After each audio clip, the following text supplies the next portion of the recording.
बोलिए सदगुरु माता सुदीक्षा सुरिंदर हृदय जी महाराज जी की जय। तू ही निरंकार में है तेरी शरणा मैनो बख्शो। सदगुरु स्वरूप प्यारी साध संगत जी, आप जी की पावन पवित्र चरणों में दासी अणिमा जी का मेरठ से कोटि कोटि धन्यवाद जी। आज का टॉपिक संतों ने दिया, मानवता के लिए कुर्बान किया खुद को। संत निरंकारी मिशन के तीसरे सदगुरु जी, युग प्रवर्तक सदगुरु बाबा गुरबचन सिंह जी ने मानवता को कायम रखा। सत्य की आवाज गांव गांव गली गली घर घर पहुंचाने के लिए, देश विदेशों में पहुंचाने के लिए, स्थापित करने के लिए कि सभी हम परमपिता परमात्मा की संतानें हैं और हम अपने निज स्वरूप को पहचान जाएं, अपने आने का मोल डालें, एक को जानो, एक को मानो, एक हो जाओ। हिंदू मुस्लिम सिख ईसाई हम अलग नहीं हैं, हम सभी एक ही हैं। सत्य की आवाज अटल और अमर होती है। ये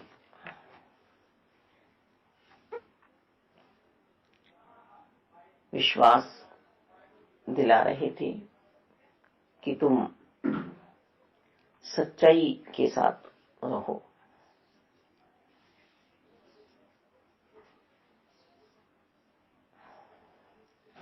और सत्य ही परमात्मा है। लेकिन बैर विरोध नफरत हिंसा भी दूसरी ओर जन्म ले रही थी। ऐसे भी मन के भाव बन रहे थे।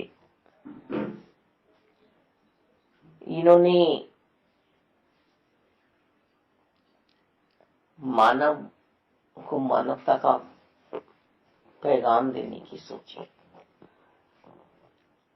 और पूरी तरह से इस तरह से जुटे रहे कि अपने अंदर सहनशीलता रखो, सहजता रखो।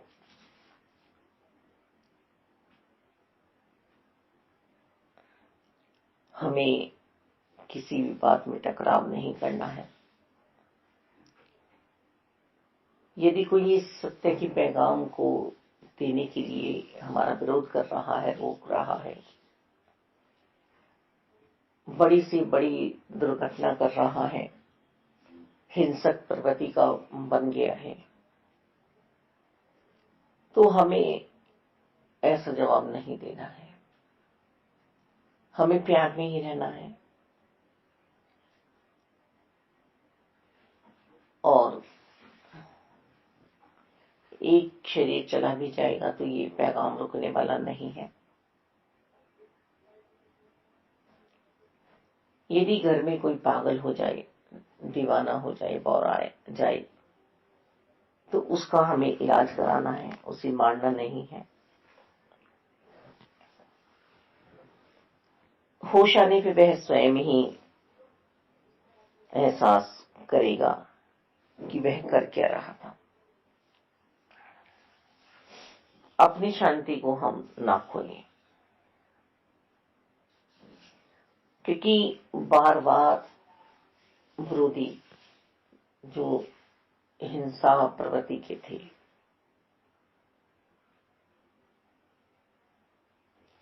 जो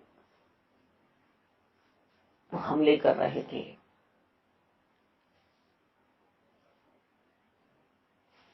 जाने ले रहे थे, खून की होली खेल रहे थे, सिर्फ उनका सोचना यहीं तक था कि ये देहधारी गुरु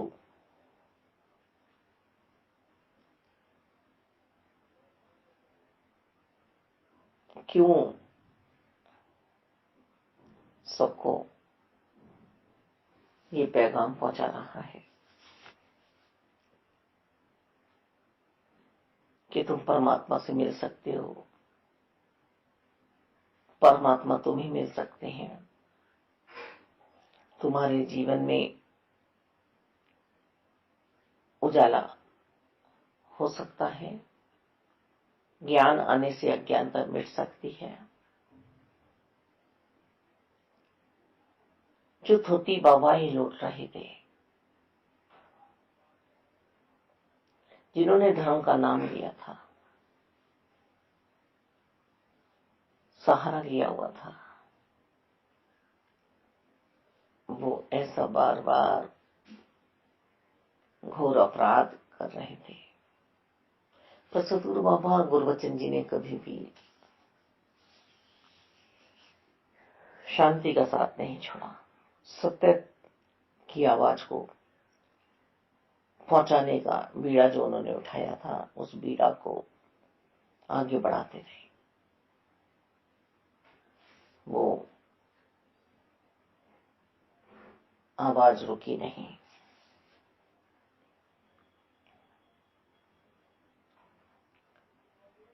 सतगुरु बाबा गुरबचन जी ने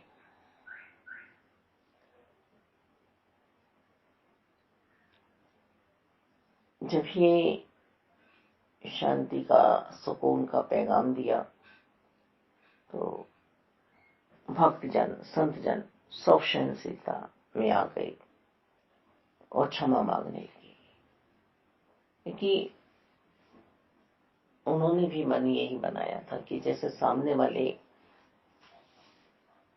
हम पे हमले कर रहे हैं, सत्संग नहीं होने दे रहे हैं, समागम नहीं होने दे रहे हैं, नुकसान पहुंचा रहे हैं, जाने जा रही हैं, खून की होलियां खेल रहे हैं, तो हम भी जवाब दें।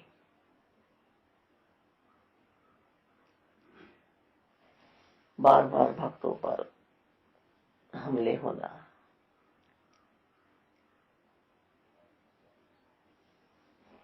हमारे सतगुरु बाबा गुरबचन जी ने ऐसा नहीं सोचा।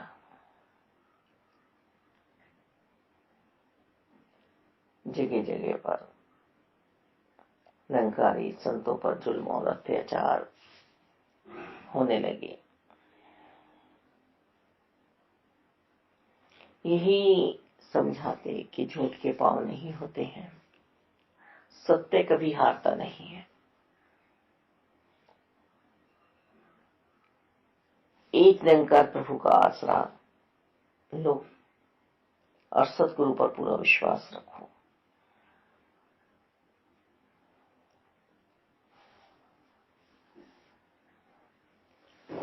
कई बार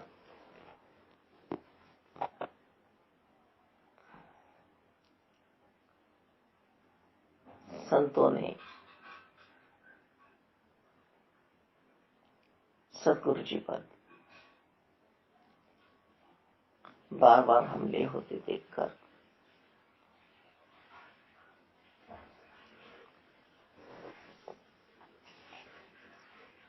इस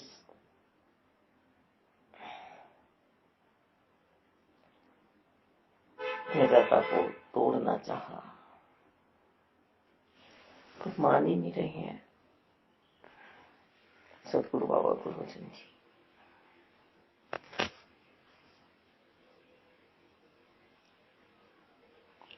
हम अमृतसर में भी मानव एकता दिवस पर हमला हुआ, कानपुर में भी हमला हुआ।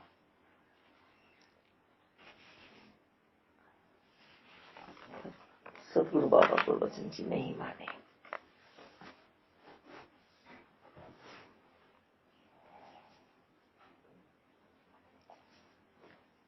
14 अप्रैल 1980 का मानव एकता सम्मेलन चंडीगढ़ में हो रहा था।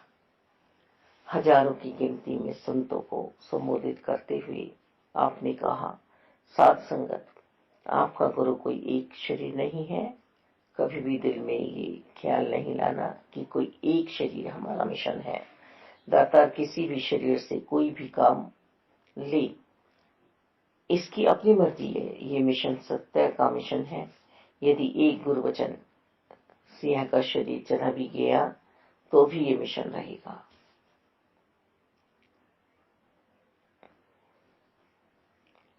बाबा गुरुवचन सिंह जी कोई शरीर नहीं जिसको मारने या खत्म करने से मिशन खत्म हो जाएगा। बाबा गुरुवचन सिंह का शरीर चाहे चला भी जाए तो भी ये सत्य का मिशन प्रफुल्लित होगा और आगे बढ़ता रहेगा। संत निरंकारी मिशन का एक एक बच्चा बच्चा गुरुवचन बनेगा। हम नहीं जानते थे कि इस दिव्य विभूति के विचार ये हमें आगे की राह दिखा रहे हैं। अंत में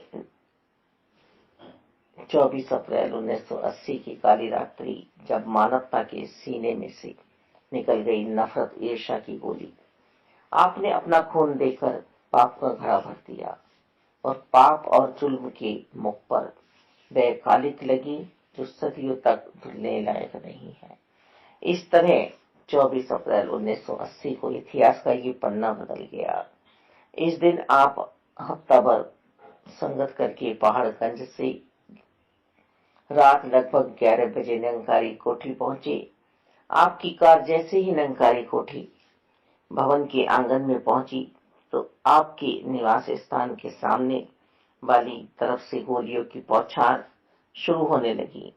आपने सबको चेतन करते हुए कहा, गोलियां आ रही हैं, लेट जाओ, और सारा खून अपने शरीर का अर्पण कर दिया। आपके निजी सेवक और सेवादल विभाग के मुख्य शिक्षक भाई साहब प्रताप सिंह जी, जिनको संगति प्यार से चाचा जी कहती थी, भी अपने फर्ज को और कर्म के पीछे नहीं रहे। आप बाबा जी के पास आकर गोलियों की बौछार अपने ऊपर सहने लगी और इस प्रकार गुरु और गुरु के शिष्य ने शहीदी का जाम पिया। सभी संतजन इस ऐसी ने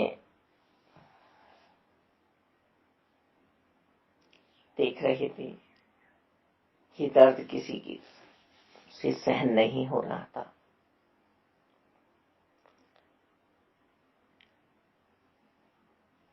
महापुरुषों को अपने दिलों के मरहम की जुदाई से तड़फा रहा था। सारे विश्व ने मानवता के पुंज पर हुए इस हमले की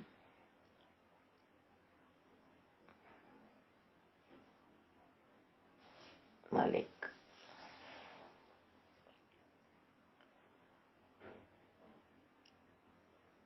इस दुख को, इस दर्द को सहन किया।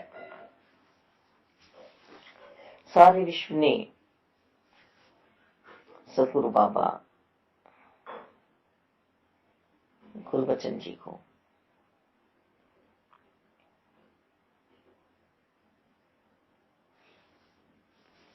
ये तो सभी को पता है कि ज्ञान शरीर नहीं है, ज्ञान तो वचन है। पर फिर भी जिस शरीर ने ये सेवा की हो उससे बिछड़ने का दुख दर्द तो मानव को होता ही है।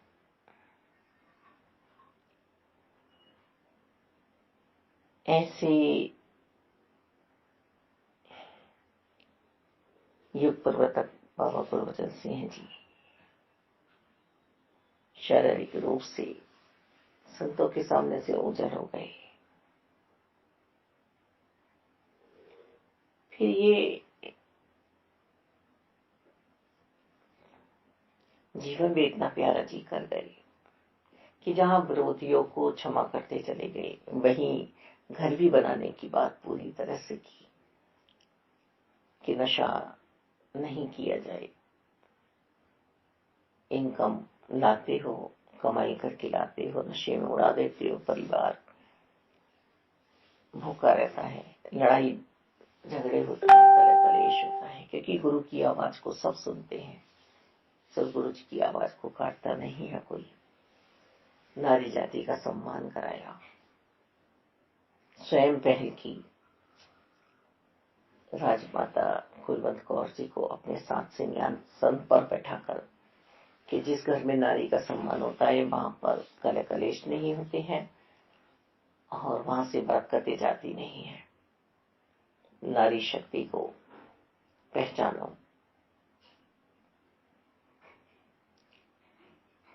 युवाओं को भी समझाने का पूरा पूरा प्रयास किया कि युवा ही हैं जो समाज को बिगाड़ते हैं। ऐसी सोच अपने मन में लाते हैं कि कहीं दंगे कर रहे हैं, कहीं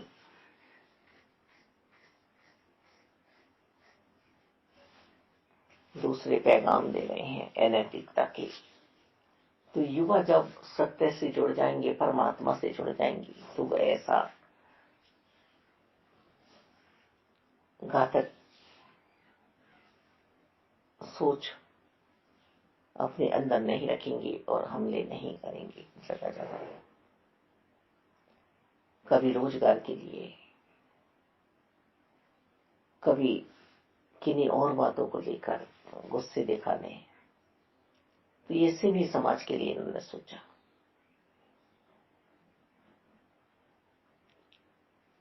एक जीवन जीने की कला यदि हमें कोई सिखला रहा है, कोई अच्छा जीवन जी रहा है, तो वो प्रेरणा जो समाज को मिल रही है वो भी मानवता की ही सेवा है। जहां सतगुरु बाबा गुरबचन जी ने अपने बच्चों को सांसारिक पढ़ाइयां दी, वहीं आध्यात्मिकता की पढ़ाई में भी आगे रखा, वहीं मानवता की सेवा भी की। तो ये रहमती कृपा जो मानवता पर सतगुरु बाबा गुरबचन जी ने की, उसे आने वाला संत निरंकारी समाज भूल नहीं सकता। होम्योपैथिक दवाई की ओर इन्होंने हमें बढ़ाया कि जहां आत्मा को परमात्मा की आवश्यकता है, वहीं शरीर को दवाई यदि खिलानी है तो होम्योपैथिक दवाई जो नुकसान नहीं करती है। काम कोई छोटा बड़ा नहीं होता है, स्वयं मेहनत की। ये नहीं कि इनके पिताजी सतगुरु बाबा अवतार जी गुरु हैं संत निरंकारी मिशन की, तो ये आलस्य में आ जाते हैं। इन्होंने अपने दिमाग का भी सही सदुपयोग करके दिखाया। ये जहां मैकेनिक थे, वहीं एक अच्छा दिमाग भी रखते थे।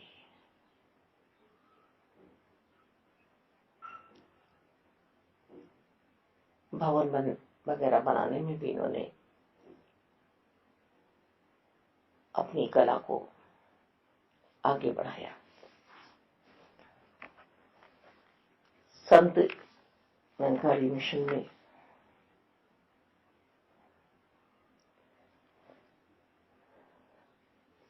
मंडल का विस्तार किया कि किस तरह से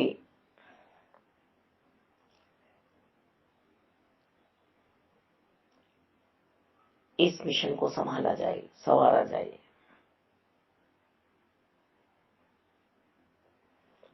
अब ये मिशन की आवाज कोने कोने तक फैल रही थी।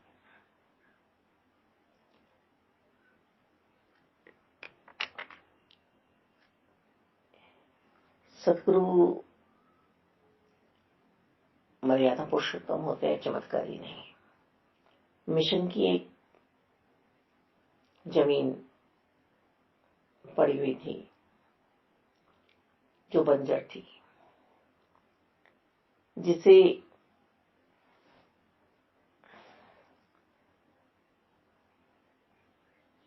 खेतीबाड़ी रिसर्च विभाग भी बंजर बता चुका था।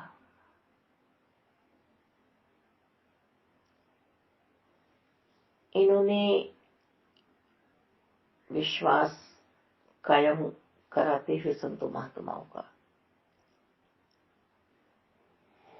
उस भूमि पर सेवाएं शुरू कर दी। पास में एक कारखाना था,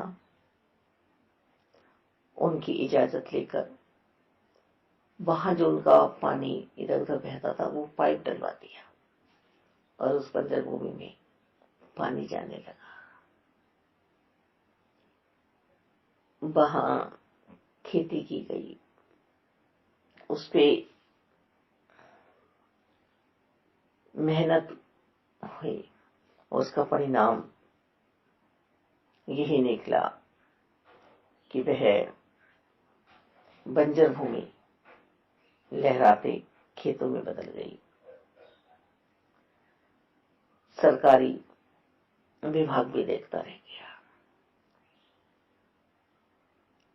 पूर्ण विश्वास अपनी मेहनत पर कि हमें मेहनत करनी है।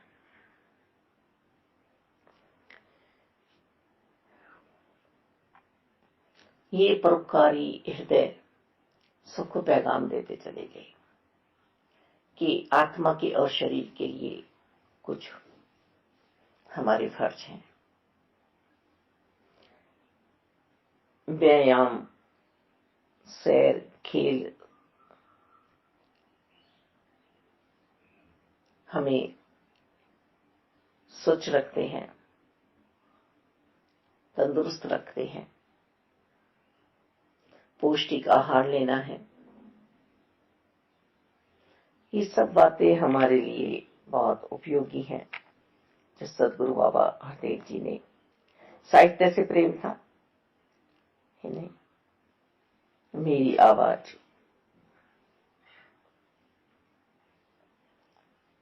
जो इन्होंने बुक की रचना की, अनेक उलझनों और समस्याओं का हल था। मासिक पत्रिका निकाली,